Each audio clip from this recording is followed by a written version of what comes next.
Shalom Alejem, damos inicio a una nueva porción de la Torá, una nueva parashá, que estaremos estudiando en esta oportunidad, y la cual se titula Bo, parashá Bo.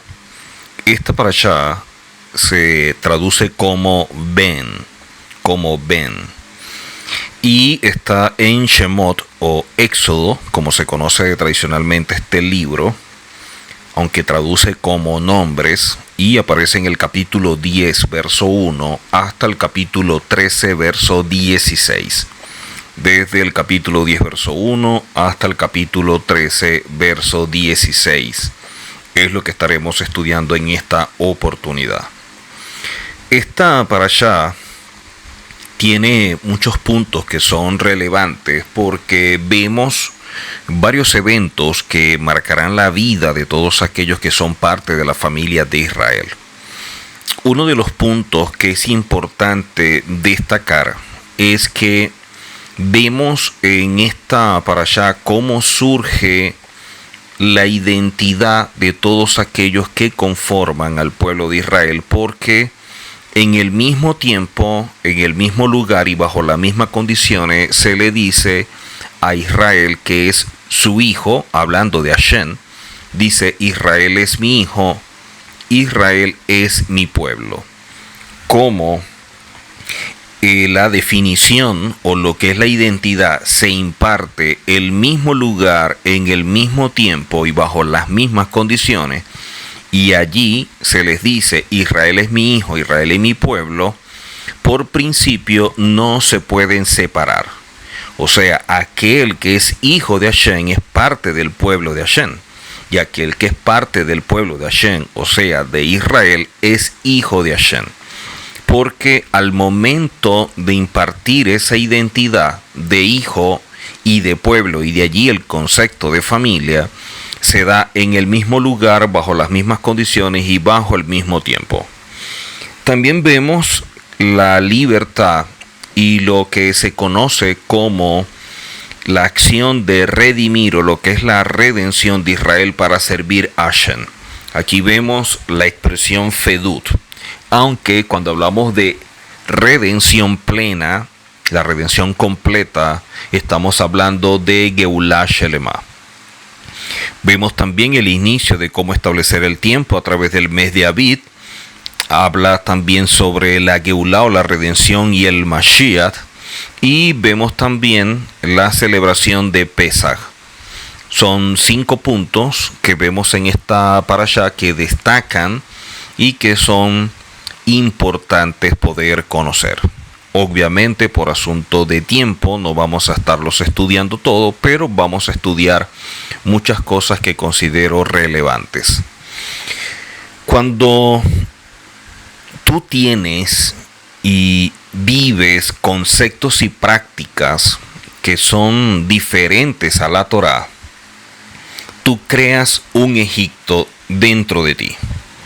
Egipto, o lo que viene de la palabra hebrea Mizraim, su raíz representa aquello que te limita, que te coarta, aquello que te apresa, que no te permite avanzar o crecer. O sea, Egipto es todo lo que te mantiene estancado, lo que te mantiene esclavo y no te permite mejorar tu condición, no te permite avanzar, no te permite crecer internamente, no te permite alcanzar tu máximo potencial. Así que estos conceptos y prácticas que son diferentes a la Torá se traducen en Egipto dentro de la persona.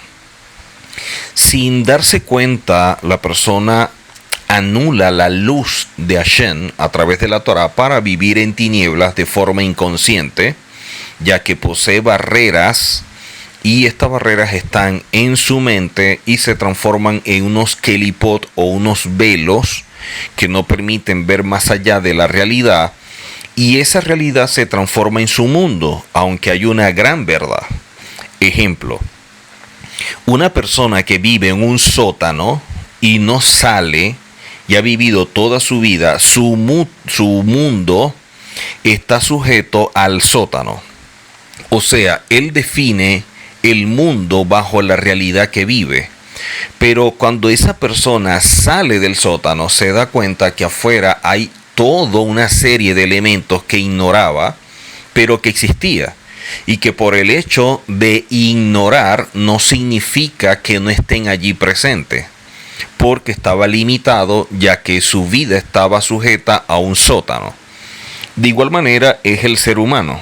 El ser humano, su realidad es como una especie de sótano donde vive, y de ahí su juicio de valores, su criterio, la perspectiva que posee de todo. De ahí posee un enfoque, y a través del mismo es la manera como desarrolla su vida, si se le puede llamar vida. Pero cuando la persona conoce la Torá, cuando la persona experimenta la redención y puede salir de esa limitación, puede salir de ese Egipto, entonces se da cuenta de todo aquello que se había perdido. Se da cuenta de todo lo que hay fuera de esa realidad. Aunque esa realidad pudiera él apreciarla como una verdad, sin embargo, simplemente es una realidad. Así que vemos cómo la Torá le está mostrando al pueblo de Israel que poseen esas barreras, que poseen esas limitaciones, porque ya esa generación tiene una mentalidad de esclavo y viviendo en Egipto han malogrado por completo su propósito al pasar por un proceso de asimilación que afecta por completo su identidad. Así que ellos deben salir de la realidad para empezar a apreciar la verdad y tomar decisiones dentro de la verdad, que es mucho más fuerte, mucho más profunda, mucho más amplia que la realidad que uno vive. Ese es el llamado que hace Hashem a todos nosotros. Por eso vemos como en esta parashá el llamado de Hashem para que podamos salir, pero se necesita alguien que te pueda guiar, se necesita alguien que te pueda mostrar el camino, porque recuerda que tú vienes de Egipto, tú vienes de un sótano, tú vienes de un foso, de un hueco, de esa ceguera, de esa limitación. Necesita a alguien que te pueda sacar, que te pueda mostrar el camino, que te vaya apoyando en el camino, que te vaya guiando, que te vaya orientando. Por eso el mismo Moshe, cuando van a salir de Egipto, le dice a Hashem que si Hashem no va con ellos, que no los saque de Egipto. Y uno se preguntará, pero si están en Egipto, son en esclavos, tienen tantas limitaciones, ¿cómo es posible que condicione la salida a que la presencia de Hashem esté con ellos? Es evidente que la persona ignora lo que representa todo esto, y por eso se formó una pregunta que pudiera ser válida desde la limitación. Y es que salir de la esclavitud sin la presencia de Hashem es para hacerse esclavo de otras cosas. Es para pasar de una limitación a otra limitación. Y eso es lo que no se quiere. Lo que se desea es salir de estas limitaciones para empezar a transitar de forma correcta, empezar a decidir cosas que no hacían antes porque eran esclavos, y de esta manera empezar a vivir. Para poder hacer eso necesita que Hashem los guíe. Y por ello es que es más importante que Hashem esté con ellos y salgan, que incluso simplemente salir por el hecho de que son esclavos. Mucha gente quiere salir de ciertas condiciones que los tienen en cautiverio. El problema es que si salen sin tener un guía, si salen sin esa orientación, si salen sin saber con exactitud hacia dónde van porque lo ignoran, entonces pudiera ser peor la medicina que la enfermedad. Pudiera ser peor la salida por todo lo que van a experimentar que el mismo cautiverio, aunque parezca increíble. Así que ese es el llamado que hace Hashem a todos nosotros. Hay algo curioso porque el nombre de esta parashá se titula Bo, cuyo significado es ven, y nos provee una enseñanza que siempre ha tenido vigencia. y es la siguiente: ir por nuestros propios medios a tratar de que las cosas marchen no es exactamente el plan de Hashem. Cuando las cosas tú empiezas a querer hacerlas, a querer forzarlas, a querer resulten como tú quieres, vas a malograr todo el plan de Hashem, aunque tengas buenas intenciones. El problema es que te está motivando la ansiedad, te está motivando el estrés, te está motivando cualquier cosa producto del hecho de querer salir, y no se respetan los tiempos ni las condiciones para efectuar el viaje. Por eso a veces el hecho de salir representa mucho más de lo que la persona pudiera considerar. Y para salir se necesitan tener una serie de elementos que la persona ignora, y al no contar con ellos en la salida, como sucedió previamente, en el camino pueden morir. Recordemos que cuando salen de Egipto, dicen que en el camino se podrían encontrar los restos de personas que quisieron salir antes de que Hashem lo estableciera, y simplemente murieron. Y para evitar que ellos se afectaran al ver las imágenes de todas estas personas en lo psicológico, en lo emocional, entonces Hashem lo llevó por otro camino que era un poco más largo, pero era necesario para evitar el daño. Entonces, no es salir por salir, no es salir y hacer las cosas porque es lo que queremos, porque Hashem lo prometió, porque yo lo creo, porque yo lo vi, porque yo lo soñé, cualquier el motivo que sea. Lo importante es que podamos entender que cuando es el tiempo, cuando hemos cumplido con lo que Hashem espera, cuando tenemos todos los elementos internamente que han producido los cambios y todo lo que nos ha aportado como material de construcción para tener otra visión, otra perspectiva, es cuando estamos en condiciones de poder salir. Mucha gente no lo ve de esa forma. Mucha gente simplemente desea salir, muchas veces guiado por las emociones, porque bueno, me espero una mejor vida, porque voy a salir de la esclavitud, porque voy a estar mejor. Todo eso puede ser verdad. La pregunta es si eso es lo que desea Hashem para tu vida en este tiempo. No sea que queriendo salir tú mismo puedas dañar todo lo que Hashem tiene como plan para tu vida. Entonces, por eso hay que tener mucho cuidado en realizar cosas o hacer cosas que podemos verlas como buenas, como correctas, basadas en nuestros tiempos y no basado en lo que Hashem ha establecido.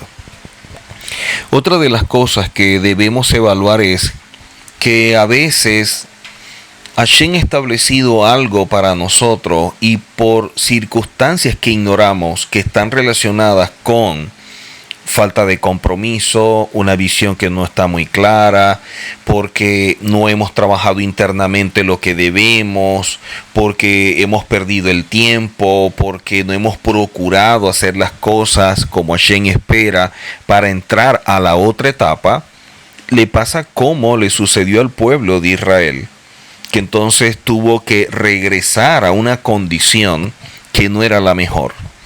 Y a veces se trata de justificar ese retroceso alegando cosas simplemente para calmar como que nuestras emociones y no sentirnos tan mal por el retroceso.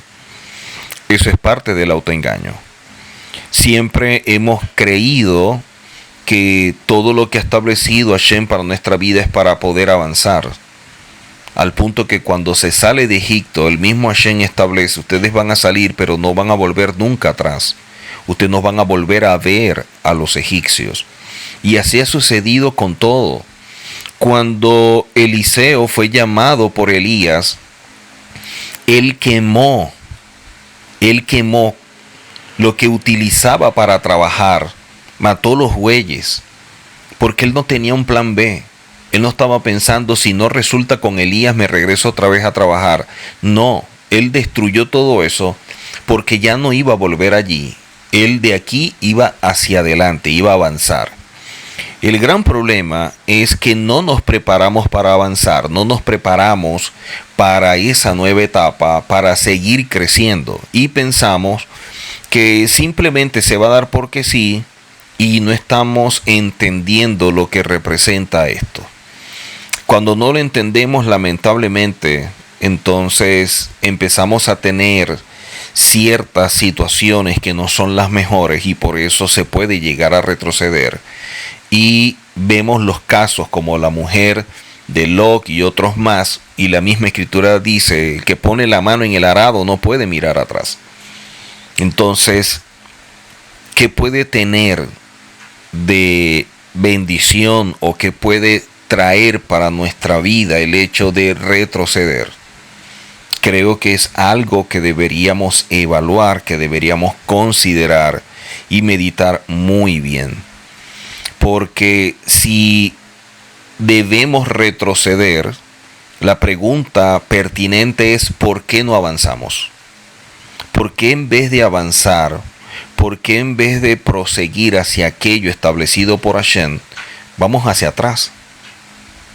No es algo que tiene lógica, por llamarlo de alguna forma, o parte del sentido común. Pero sucede.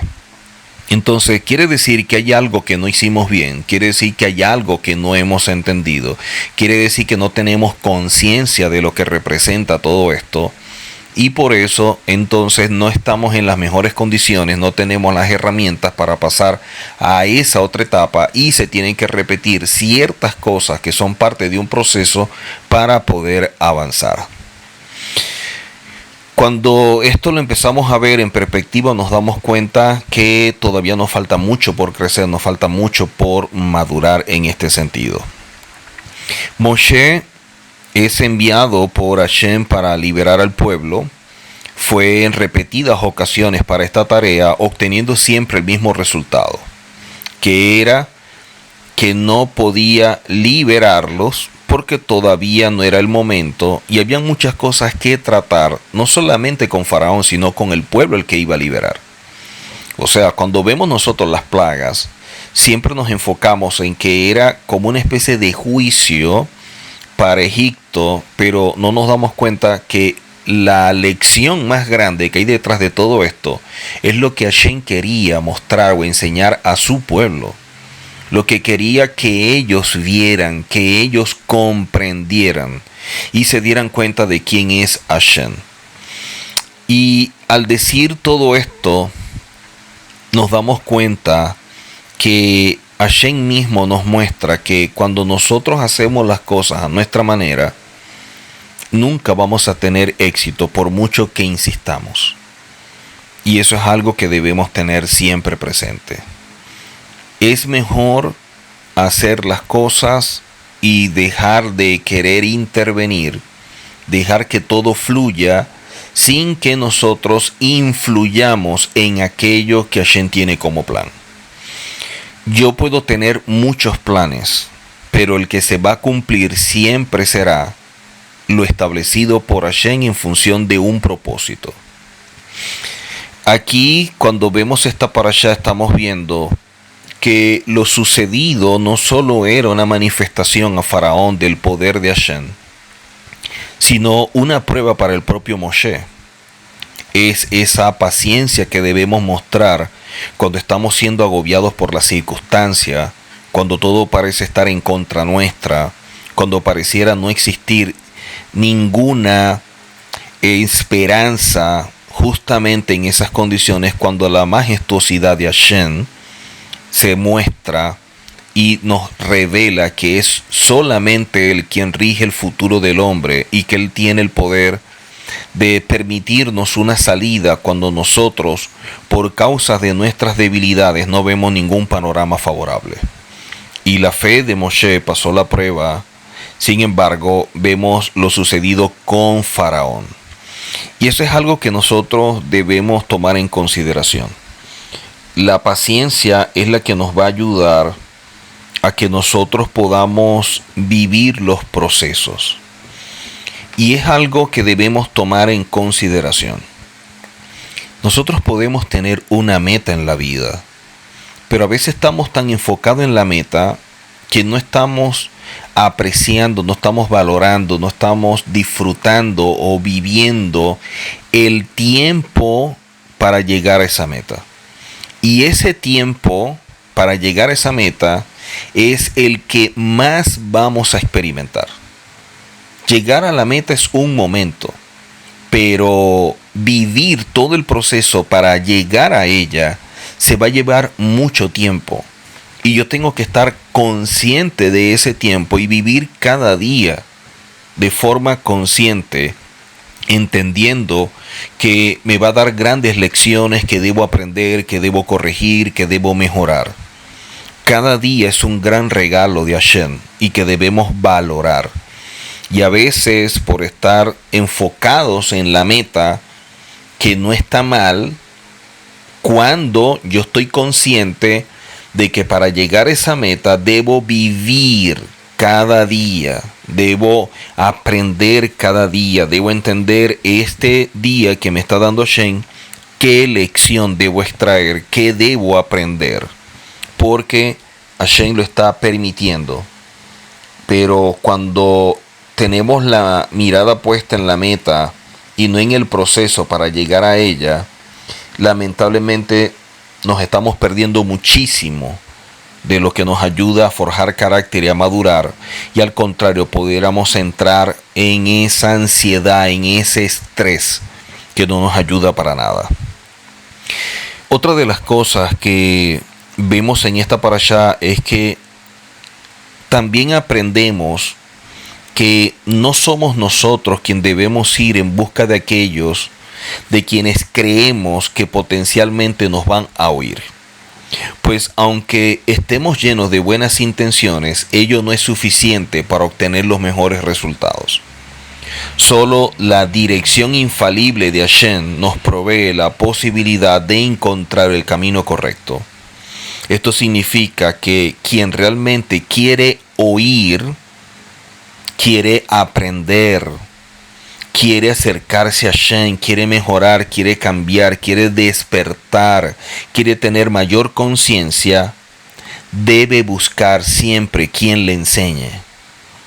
La gente se ha acostumbrado a que sean buscados, aunque ven para enseñarte o ven para explicarte, ven para exponerte. Y se pierden grandes oportunidades de estudiar y de aprender porque piensan que hay que estarlos buscando. Y no es así. Cuando tú quieres aprender, cuando tú valoras la vida, cuando te das cuenta de la importancia de la Torah y lo que representa, tú eres el que busca. Tú empiezas a buscar, como lo establece la misma Torah. Como dijeron aquellos cuando leyendo, dicen, hemos encontrado al Mesías, a quien buscamos. Y eso es importante tomarlo en consideración. Lo que tú más anhelas, lo que tú más amas, es lo que tú buscas. Y por ello pagas un precio. Lamentablemente vivimos en medio de conceptos totalmente deformados y pensamos que son los maestros, los guías, los orientadores, los rabinos, los que van a tener que buscar a cada persona, cuando no debe ser de esa forma. Ahora el rabino, el maestro, decidirá, evaluando a la persona que lo está buscando, si desea enseñarle, si desea formarlo o no. Pero buscar quien oiga lo que nosotros queremos enseñar no sería lo correcto. Entendemos que un maestro no es maestro si no tiene discípulos a quien enseñar, pero la necesidad más grande la tiene el discípulo por aprender que el maestro por enseñar, porque el maestro simplemente es un instrumento. Ya el maestro con lo que sabe puede vivir y saber qué corregir, qué mejorar, mientras que el discípulo no lo sabe. Buscar quien oiga la enseñanza, la formación, es una muestra de acciones basadas en una buena intención y en nuestra propia fuerza. Mientras que si esperamos pacientemente que llegue quien realmente valora, desea, anhela aprender, tendremos la seguridad de que estaremos sembrando en una buena tierra. Solo se presta atención en aquello que nos interesa. Y cuando alguien está interesado, cuando alguien en verdad desea aprender, busca y está abierto a oír y está abierto al cambio. Por eso, en su momento, Yehoshua dijo: no deis lo santo a los perros, ni echéis vuestras perlas delante de los cerdos, no sea que las pisoteen y se vuelvan y os despedacen. Una vez más nos muestran aquí el valor que tiene la Torá y a quién se la vas a dar. ¿A quién le vas a dar esto que es santo? Esto que es visto como perlas. No puedes echarla a los perros, no puedes echarla a los cerdos. Se oye un poco fuerte, pero si no entendemos esto, nos vamos a quedar toda la vida dando vueltas en un desierto. Una vez más vemos nosotros en la Torá y todo lo que representa el pueblo de Israel, cómo procede de manera diferente a las naciones cuando vemos la manera de actuar. Un maestro, un guía, alguien que es un líder, no busca una posición, no busca fama, no busca reconocimiento, no busca el aplauso, ni que otros se den cuenta de cuánto sabe, sino que a través de la enseñanza procura es que esas personas puedan descubrirse a sí mismos, puedan conocerse, puedan entender su mundo interior, sepan qué cosas trabajar y mejorar y rectificar y puedan sacar el mayor potencial. Y esto es importante porque lo demás no es relevante. El reconocimiento, la posición, la fama, el aplauso, eso no es relevante, eso no significa nada. Por lo menos para alguien que está entendido de lo que esto representa. De hecho, una persona que está buscando todo esto, lamentablemente va a dañar y va a afectar a otros porque no tiene nada que impartir, sino que lo que desea más bien es que a través del ego, a través de ese yo, cada día pueda ser más inflado, pueda ser más alimentado, pueda ser más nutrido. Y ahí está el gran problema con el liderazgo que vemos en la actualidad, que piensa más en sí mismo que en aquellos a quienes debe ayudar. Un maestro construye, hace, forja discípulos, no estudiantes. Quienes llegan para ser enseñados y formados, entonces son los discípulos quienes buscan esta enseñanza, quienes buscan forjar el carácter, quienes están comprometidos consigo mismo y pagar un precio. Pues solo de esta forma se puede tener la seguridad de que las personas permitirán ser enseñadas por muy dura que sea la enseñanza. Y así se puede hacer verdaderos discípulos, lo que concuerda con el mandato del Santo Maestro cuando dijo: por tanto, id y haced discípulos. Hacer discípulo es sumamente importante, no estudiante. Un estudiante simplemente desea adquirir un conocimiento. Un discípulo desea adquirir un estilo de vida. Un discípulo desea ser alguien. Un estudiante desea ser reconocido por alguien. Y esa es la gran diferencia.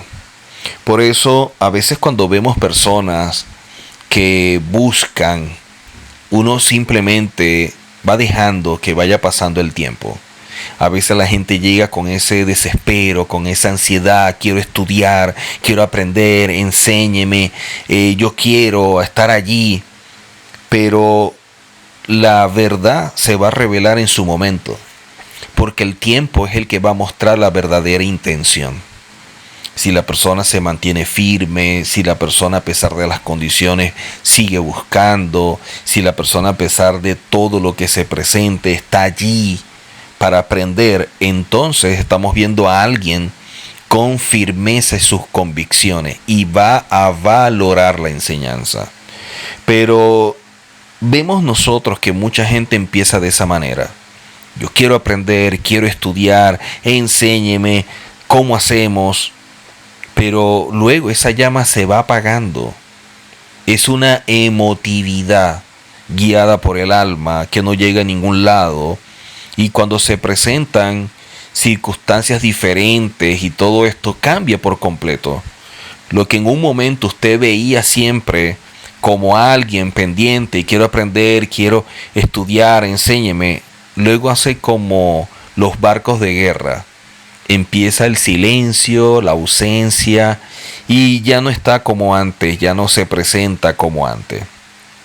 Y es ahí donde vemos realmente quién es el que desea ser un discípulo y quién desea ser simplemente un estudiante. Esta parashá Bo, la parashá Bo, tiene un valor de 3 porque aún faltaban 3 manifestaciones del poder de Hashem, visto a través de las plagas, para que Israel pudiera salir de Egipto. Y también con ellas Hashem dio el pago a Egipto, como se establece el principio de Midah Kedege Midah, por las injusticias cometidas con su pueblo. Estas plagas fueron Arbe o la langosta, o Shech o las tinieblas, y Macabe Jorok o la muerte de los primogénitos. Son 3 plagas las más fuertes. Previo a la de la muerte de los primogénitos vino la de las tinieblas, y en ella vemos una gran mortandad. Hay un midrash que enseña que allí muchos de los hebreos murieron porque no querían salir. El miedo, la duda y tantas cosas impidió que salieran, y en esta plaga mueren. Y se enseña en el midrash, o en un midrash enseña que no aparecieron sus cuerpos, desaparecieron. Muchos pensaron que se habían ido, que aprovecharon las tinieblas para huir, pero el midrash enseña que simplemente murieron y sus cuerpos no aparecieron. Entonces, en Éxodo capítulo 10, verso 1 al 3, Éxodo 10 o en Shemot, capítulo 10, verso 1 al 3, dice: Hashem dijo a Moshe, ven, y ahí la palabra bo, a la presencia de Faraón, porque yo he endurecido su corazón y el corazón de sus siervos, para mostrar entre ellos estas mis señales, y para que cuentes a tus hijos. Miren lo importante, para que cuentes a tus hijos y a tus nietos las cosas que yo hice en Egipto. Y mis señales, dice, las cosas que yo hice en Egipto. Y mis señales, o sea, lo que hizo también fue una señal entre ellos. Hablando de los hebreos, ¿ok? Para que sepáis que yo soy Hashem. Entonces vinieron Moisés y Aarón a Faraón y le dijeron: Hashem, el Elohim de los hebreos, ha dicho así: ¿hasta cuándo no querrás humillarte delante de mí? Deja ir a mi pueblo, miren la identidad, pueblo, para que me sirva. Ahí vemos el propósito de la liberación. Y el servicio está sujeto a las instrucciones dadas por Hashem, ya que no servimos conforme a nuestro gusto, nuestro deseo, sino conforme al plan de Hashem, porque todo se basa en Él y para Él. Cabe destacar que llama poderosamente la atención el lenguaje utilizado por la Torá en este verso, cuando hace el llamado a Hashem a Moshe para presentarse delante de Faraón, porque le dice: Vo ha paró. Dice: ven a Faraón. Ya que encontramos otro verbo que podría haber sido mejor utilizado en este caso. Por ejemplo, el verbo lej, que traduce como ve, como dirígete, quedando más bien la frase como lej el paró, o ve hacia Faraón. Pero no dice ve hacia Faraón o dirígete hacia Faraón, dice ven hacia Faraón. O sea, cuando le dice ven a Faraón, quiere decir que Hashem estaba allí. A pesar de que sus connotaciones son parecidas, encontramos en la Torá que en general se usa el verbo lalejet cuando se está hablando de ir a un lugar lejano. Por ejemplo, vemos nosotros, Bealachta el Hamakon Asher Ihar Hashem Elokeja Vo. E irás al lugar que elegirá Hashem tu Elohim, como lo vemos en Deuteronomio 14:25. Y el verbo yabó cuando se habla de alguien que fue a un lugar pero más cercano, como aparece en Génesis 39:17. Vae ealai evet. Dice claramente allí que vino hacia mí el esclavo. Va elai evet. Entonces este verbo es para hablar en función de ello. Pero sería incorrecto decir lej elai, ve hacia mí, o decir bo elaf, ven hacia él. Entonces, la palabra hebrea que ha sido traducida como ven o como preséntate a Faraón es bo. Esto nos enseña que Hashem, cuando le dice a alguien para que ejecute una tarea, Hashem está en el lugar designado de la tarea. Ya Hashem está en el lugar designado. O sea que Hashem estaba en Misraín con los hijos de Israel. Y también que él fue el primero en llegar a Faraón e invitó a Moshe a ir con él. Un siervo de Hashem no hace las cosas por sí mismo, sino que sigue aquello establecido por aquel que lo envía, en este caso por Hashem. No toma iniciativa propia para hacer las cosas de acuerdo a lo que piensa, sino siempre en relación con Hashem, con lo que él dice y hace. Si tomamos decisiones sin consultar con Hashem, podemos sufrir graves consecuencias, como está escrito en Josué 9:14. Y los hombres de Israel tomaron de sus provisiones y no pidieron el consejo de Hashem y las consecuencias de todo ello. Esto nos muestra que más allá de la buena intención del servicio o de querer realizar una tarea, siempre debemos estar apegados a la dirección de Hashem para la misma. En Éxodo 10:2 dice, para que cuentes a tu hijo y a tu nieto, para que sepan que yo soy Hashem. Los padres tienen la responsabilidad de enseñar y de formar a los hijos acerca de lo que Hashem ha hecho en sus vidas, y especialmente lo que pasó con la salida de Egipto. Por eso cuando vemos nosotros en la Torá que dice que debemos instruir a nuestros hijos, y dice, les enseñarás cuando se levanten al acostarse, cuando camine, cuando te sientes, en todo momento, uno se preguntará, ¿y cómo hago yo para enseñar la Torá a mi hijo en todo tiempo, aunque la Torá lo demande? Porque la enseñanza más fuerte es a través del ejemplo. Que cuando tú te levantes, cuando tú te acuestes, cuando tú andes en el camino, cuando tú hables, cada acción que tú tienes, que tú ejecutas, tu comportamiento, tu conducta, está revelando a Hashem, está revelando la Torá para que tu hijo aprenda. No solamente es sentarse con ellos a enseñarle, que es sumamente importante, sino que ellos también vean que las acciones y el ejemplo es mucho más importante y es con lo que ellos se van a guiar. Muchas veces las acciones hablan mucho más fuerte que las palabras. O como dicen los sabios, los ejemplos sobran cuando las palabras o cuando las acciones faltan. Cuando las palabras que se emiten no son afianzadas, no son fundamentadas, no son sustentadas con acciones, son huecas. Por eso las palabras sobran. Cuando los ejemplos faltan, las palabras estarían de más. Cuando no hay una acción que muestre realmente lo que se trató de enseñar a través de la palabra. Entonces las acciones tienen mucho peso. Esta salida del pueblo de Egipto simboliza la liberación de la esclavitud. esa decadencia espiritual que los llevó a malograr su identidad por completo y cómo se les afectó o cómo les afectó en su propósito.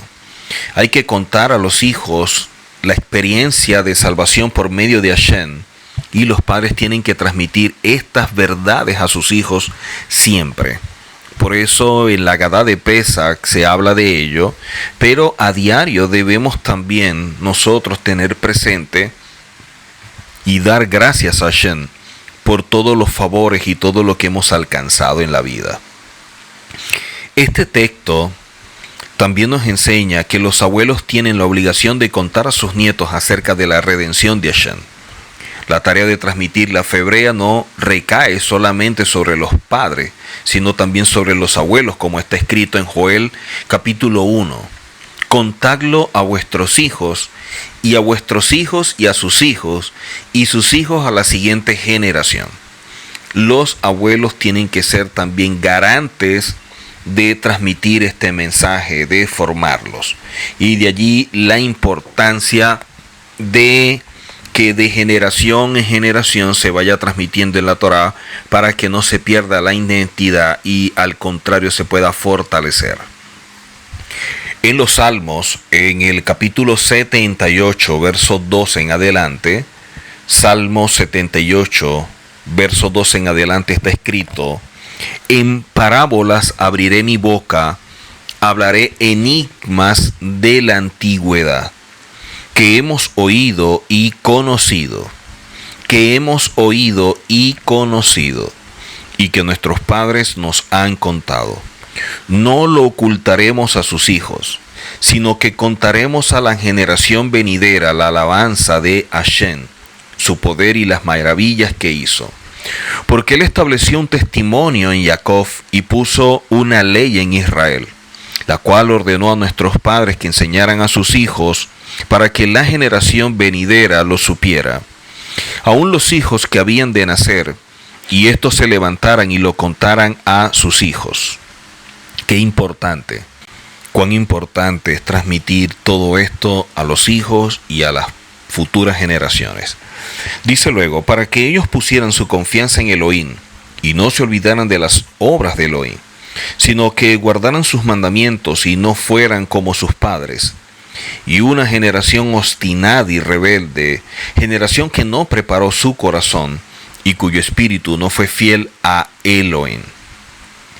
La tradición de pasar la revelación y la enseñanza de padres a hijos es la que ha mantenido vivo al pueblo de Israel a lo largo de todas las generaciones y es parte de la misma declaración de la fe hebrea, como está escrito en Devarim o Deuteronomio 6, versos 6 y 7. Como lo dijimos previamente, ahora lo leemos. Y estas palabras que yo te mando hoy estarán sobre tu corazón. Miren que la palabra debe estar sobre tu corazón. O sea, las palabras deben dominar, deben controlar sentimientos, emociones, pasiones, deseos. Todo debe estar sujeto a la Torá. Dice luego, y diligentemente las enseñarás a tus hijos y hablarás de ellas cuando te sientes en tu casa, cuando andes por el camino, cuando te acuestes, cuando te levantes. Miren la importancia de todo lo que la Torá nos muestra en relación a transmitir la enseñanza a los hijos. Poder formarlos, poder enseñarles, poder mostrarles todo esto y es esa tradición de pasar la enseñanza. Por eso vemos el caso de Abraham, que le dice a Hashem que no tiene descendencia para que herede todo. Pero cuando vemos allí la herencia de que está hablando es lo conocido en hebreo como morashá. La morashá es el legado espiritual, es la herencia espiritual, lo que nos transmiten nuestros padres, que se transforma en el pilar fundamental sobre el cual va a descansar todas nuestras acciones. Viene a ser aquello que nos ayuda a cumplir con nuestro propósito. La morashá o la herencia espiritual o el legado es la manera como nos transmiten esa guía, esa orientación, esa Torá que nos va a ayudar a seguir avanzando, a seguir caminando. Cuán importante es. Por eso es que Abraham estaba preocupado porque todo lo que había recibido de Hashem y que él estaba entendido, que estaba conectado con la redención, con el Mashiach y todo esto, ¿quién lo iba a recibir? ¿Quién iba a recibir todo esto? Y de allí vemos entonces la promesa de Isaac. Vemos acá que dice la Torá, lo que yo me he, o cómo yo me he burlado en Egipto. Como dice Hashem, cómo yo me he burlado en Egipto. La Torá está usando un lenguaje inteligible o que puede ser captado por el ser humano. Lo vemos también en el Salmo capítulo 2 cuando él dice, el que reside en los cielos se ríe, Hashem se burla de ellos. ¿Por qué en la escritura vemos que Hashem en esta parashá habla de que se burla de ellos en Egipto? Porque en el Salmo capítulo 2 también dice que el que reside en los cielos se ríe, que Adonai o Hashem se burla de ellos. ¿Por qué aparece esto? Porque Hashem, cuando ve al idólatra, se burla de la ceguera, de aquello que tiene y que no le hace captar la verdad, lo que le impide poder ver. Y es una manera como Hashem, ciertas cosas que el hombre tiene o hace, como Hashem las rechaza. Y la idolatría y todo esto es algo que Hashem rechaza por completo. Cuando ve a un pueblo idólatra sumergido en la esclavitud y todo lo que representa esto, Hashem se burla, se ríe. Y esto no presupone de ninguna manera atribuir a Hashem actitudes humanas, sino más bien que el objetivo es manifestar al ser humano en nuestro lenguaje conceptos que escaparían a nuestra inteligencia, que no podríamos captar si no se nos explican de esta manera, y el significado que ellos poseen. Y por eso es que se expresa en un lenguaje que sea comprensible para nuestra mente tan limitada. En otras palabras, vemos en la Torá y en toda la Tanaj cómo al idólatra lo ridiculiza, describiendo sus ídolos como objetos carentes de sentido, al detestar por completo la idolatría, y las acciones del idólatra a Hashem le dan risa. En Éxodo capítulo 10, verso 3, o en Shemot 10:3, dice que Moshe y Aarón fueron al faraón y le dijeron, así ha dicho Hashem, Elohim de los hebreos, ¿hasta cuándo te negarás a subyugarte ante mí? Envía fuera a mi pueblo para que me sirva. Cuán importante, ¿no? Dando siempre a Hashem la oportunidad de que la gente pueda rectificar, pero lamentablemente la soberbia no lo permite. Dice también la Escritura, santifícate a ti mismo en aquello que te está permitido. A pesar de que en la vida cotidiana hay cosas que no están específicamente prohibidas, de todas maneras las personas temerosas de Hashem establecen o están entendidos que deben alejarse de esto y más bien elevarse en lo que representa la santidad y el temor a Hashem. O sea, hay cosas que pueden estar permitidas, pero el exceso o el abuso se condena o no es lo correcto, no es lo apropiado. Todos los excesos son malos. En lo único que nosotros no tenemos límites, y es lo que enseñan los rabinos, es en la humildad. Todo lo demás tiene un límite, menos la humildad. Siguiendo con todo esto, nos enseñan en Yoma 86a, no es lo mismo quien trabaja por temor que quien lo hace por amor. La persona que se santifica a sí misma en cosas aparentemente permitidas, obviamente lo hace por amor al Creador. Podemos decir también que aquel que se controla en aspectos que están permitidos, mucho más se cuidará de lo que está prohibido. Porque si tiene la fuerza de mantenerse firme y alejarse de lo permitido para no caer en los excesos, mucha más fuerza tendrá para alejarse de lo prohibido, que lo aleja de Hashem y atenta contra su honor. Vemos luego en Éxodo 10, verso 4 al 7, Éxodo 10, 4 al 7, que dice: y si aún rehusas dejarlo ir, hablando del pueblo, he aquí que mañana yo traeré sobre tu territorio la langosta, la cual cubrirá la faz de la tierra. Vemos acá lo que dice Hashem. De modo que no pueda verse la tierra, y ella comerá lo que escapó, lo que os quedó del granizo. Comerá asimismo todo árbol que os fructifica en el campo, y llenará tus casas y las casas de todos tus siervos, y las casas de todos los egipcios, cual nunca vieron tus padres ni tus abuelos, desde que ellos fueron sobre la tierra hasta hoy. Y se volvió y salió de delante de Faraón. Entonces los siervos de Faraón le dijeron: ¿hasta cuándo será este hombre un lazo para nosotros? Deja ir a estos hombres para que sirvan a su Elohim. ¿Acaso no sabes todavía que Egipto está ya destruido? Miren cómo la gente estaba viendo algo que Faraón no veía.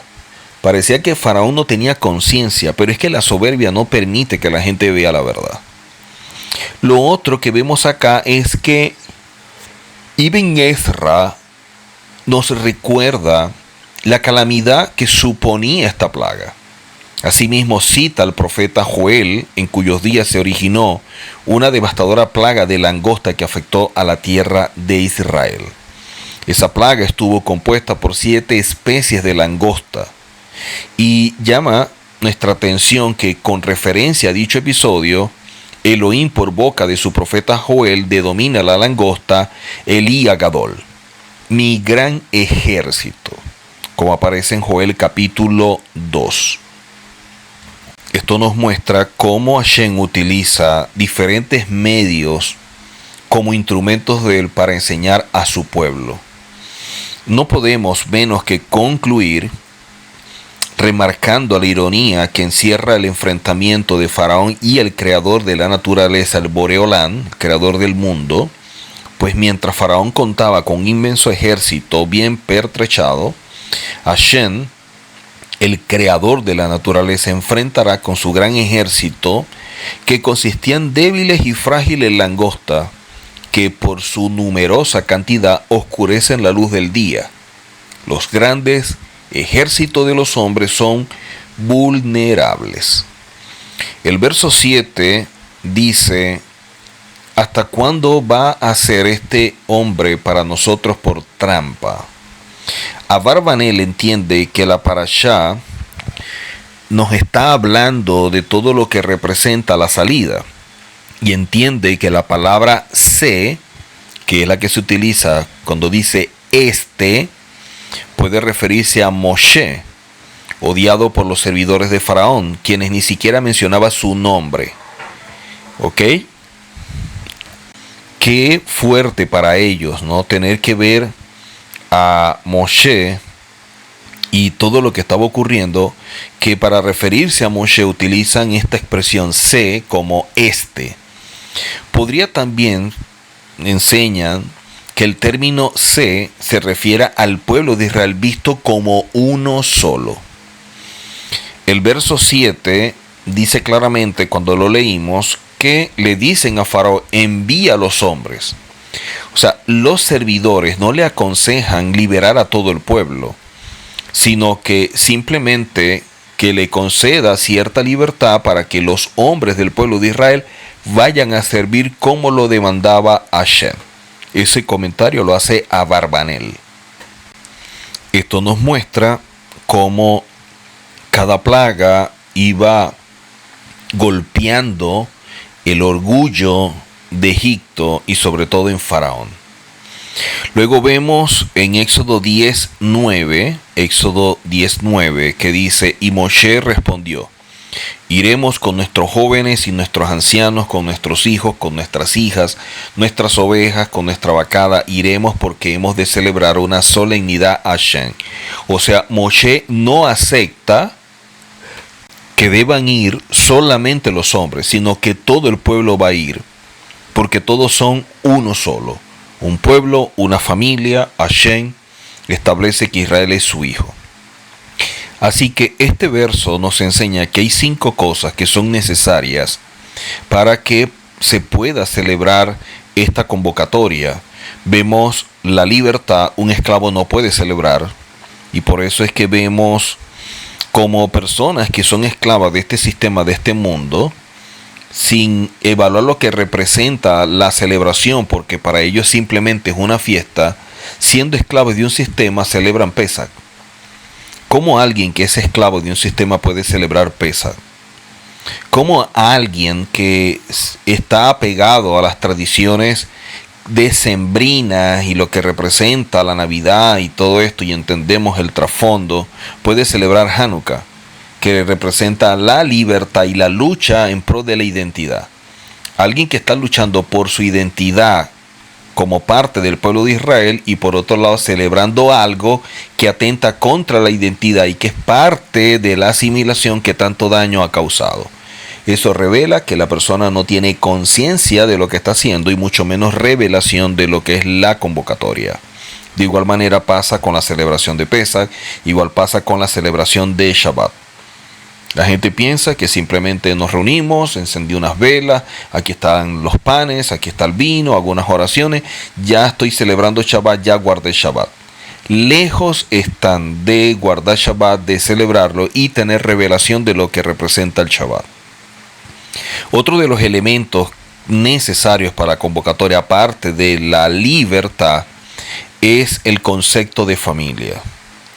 Lo otro es la revelación, que va más allá que un simple conocimiento, porque es la que nos ayuda a tener conciencia de lo que vamos a celebrar. El punto 4, el compromiso, la firmeza de convicciones en lo que somos, como pueblo, como familia. Y quinto, la obediencia. Libertad, familia, revelación, firmeza de convicciones y obediencia son elementos importantes y sin los cuales sería imposible celebrar una convocatoria de manera correcta.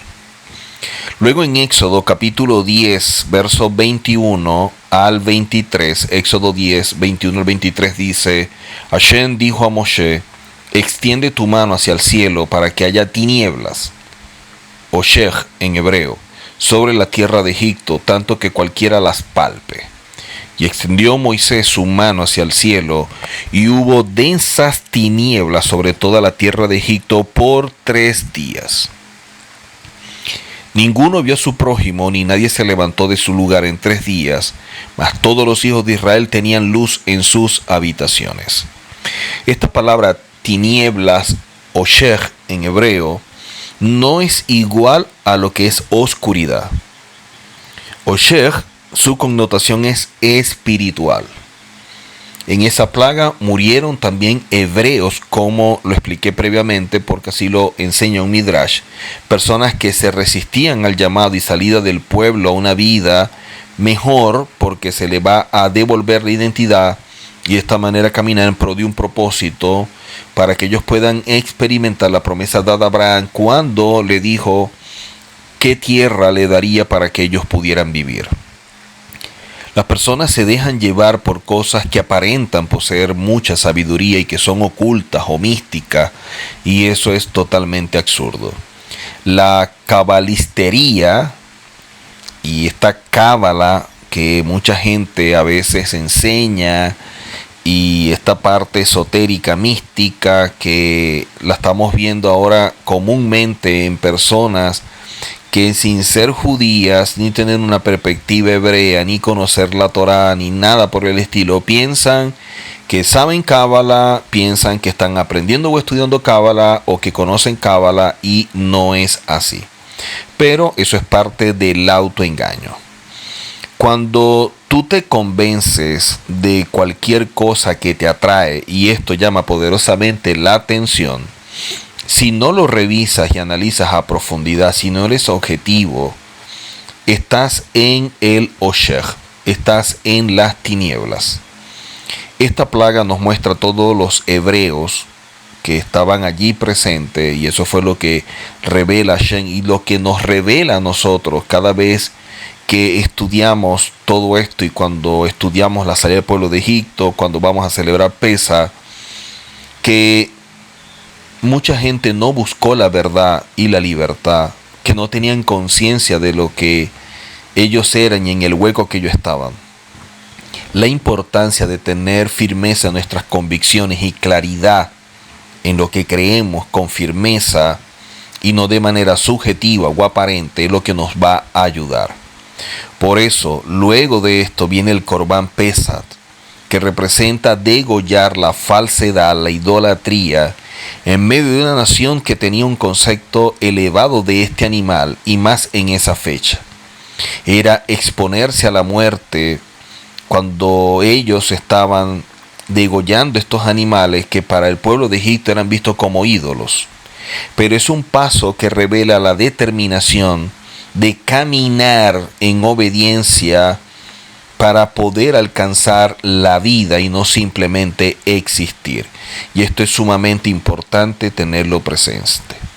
Hay tanta información de manera superficial y manipulada, aparentemente, donde vemos y que una profundidad y que es una gran sabiduría, una gran revelación, y que aquí hay un código y una serie de cosas que mueven a la persona, pero que andan deambulando sin rumbo fijo, sin brújula, y que cuando empezamos a evaluar su vida y el entorno, su comportamiento, su conducta, vemos que tienen problemas que son peores que aquellos que ignoran todo esto, que pasan por crisis y conflictos peores que aquellos que ignoran lo que supuestamente ellos poseen, y eso solamente es parte del autoengaño.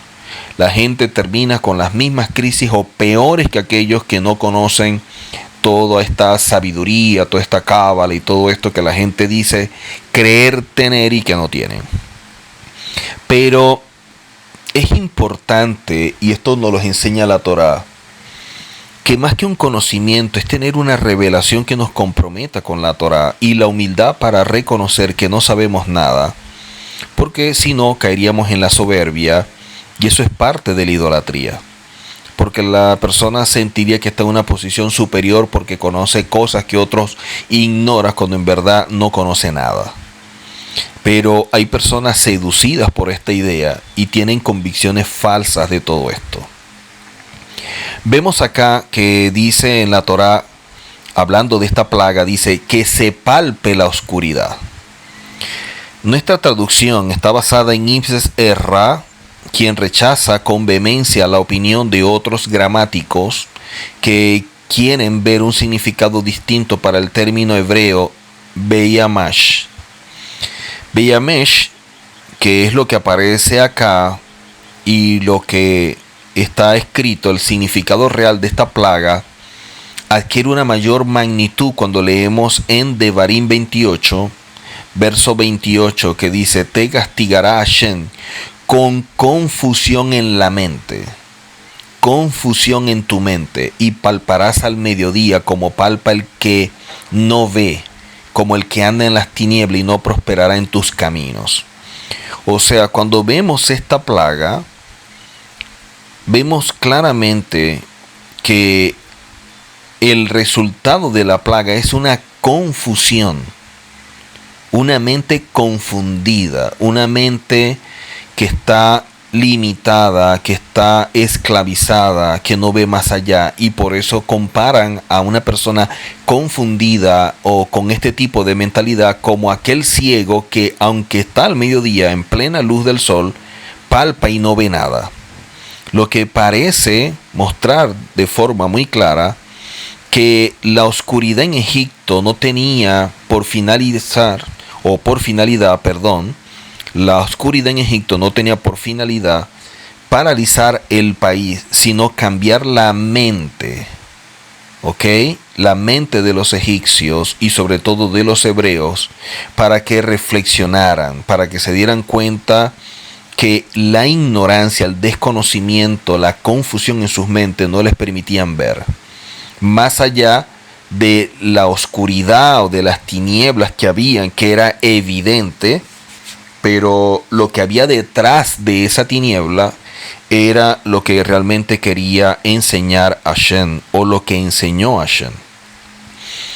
Por eso vemos en el Salmo 105, que dice con respecto a esta plaga, Él envió oscuridad, hablando de la plaga y de la tiniebla, y sumió al país en oscuridad, hablando de la confusión en la mente. Vemos que dice 2 veces la palabra oscuridad y está relacionado con 2 cosas totalmente diferentes. La primera, oscuridad, está hablando de la plaga en sí mismo, que las personas no podían ver, no podían palpar, estaba todo oscuro, pero está hablando de una condición espiritual. Y la segunda, que hace el énfasis en lo espiritual, está hablando de la confusión en la mente, está hablando de la tiniebla que opera en la mente del hombre, en su alma, que no ve más allá y que no le permite captar la verdad de Hashem. Los que se encuentran en este sistema de tinieblas, lamentablemente no ven y tienen que salir a la luz. Por eso el Salmo habla de la Torá como lámpara a los pies, habla de la Torá como un faro, como una lumbrera en el camino. Y por ello, en los Salmos, en este caso en el Salmo 107, dice, moradores de tinieblas y de sombra de muerte. Moradores de tinieblas y de sombra de muertes. Prisioneros en miseria y en cadenas, porque fueron rebeldes a las palabras de Elohim y despreciaron el consejo del Altísimo. Humilló pues sus corazones con trabajos, tropezaron y no hubo quien los socorriera. Dice, moradores de tinieblas y de sombra de muerte, prisioneros en miserias y en cadenas. ¿Por qué todo esto? Dice claramente, personas que se rebelaron a la palabra de Hashem, que despreciaron el consejo de Hashem. Entonces, en sus angustias clamaron a Hashem, y Él los salvó de sus aflicciones, los sacó de las tinieblas y de la sombra de muerte y rompió sus ataduras. Den gracias a Hashem por su misericordia y por sus maravillas para con los hijos de los hombres. Qué importante es todo lo que la Torá nos enseña, todo lo que nos revela para que cada día podamos aprender y salir de esta tiniebla, de esta esclavitud, de lo que representa Egipto, y que pudiéramos vivir en un Egipto sin darnos cuenta. Ahora, para caminar en luz y no en las tinieblas necesitamos la verdad.